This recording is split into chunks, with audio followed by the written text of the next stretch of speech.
वाईट news. चाळीसगावच्या वयोवृद्धाला share बाजाराच्या आमिषाने लुटले। शेअर बाजारात ट्रेडिंग करून गुंतवणूक केल्यास अधिक नफा देण्यात येईल असे भासवून चाळीसगावातील वयोवृद्धाला तब्बल 59 लाखांचा गंडा घालण्यात आला।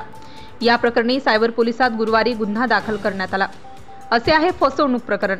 चाळीसगाव शहरातील 59 वर्षीय वयोवृद्ध परिवारासह वास्तव्याला आहे। ते महावितरण कंपनीतून सेवानिवृत्त झाले असून 15 जानेवारी रोजी कॅथरीन मॅकवेल नावाच्या संस्थेच्या माध्यमातून शेअर ट्रेडिंगचे आमिष दाखवत त्यांना वेगवेगळ्या ट्रेडिंग ग्रुपला जॉईन करून घेण्यात आले। त्यांना एक लिंक पाठवून गुंतवणूक केल्यास त्यांना अधिकचा नफा होणार असल्याचे आमिष दाखविले। त्यानुसार त्यांनी 15 जानेवारी ते दिनांक 19 मार्च दरम्यान वेळोवेळी ऑनलाईन पद्धतीने 58,95,351 रुपये भरले। रक्कम भरल्यानंतरही नफा मिळत नसल्याने व मुद्दलही गेल्याने आपली फसवणूक झाल्याची त्यांची खात्री झाली। अखेर त्यांनी सायबर पोलिसात फिर्याद दिली। त्यावरून गुरुवारी 18 जुलै रोजी दुपारी 4:30 वाजता जळगाव सायबर पोलीस ठाण्यात गुन्हा दाखल करण्यात आला आहे। प्रतिनिधी विजय गायकवाड, चाळीसगाव।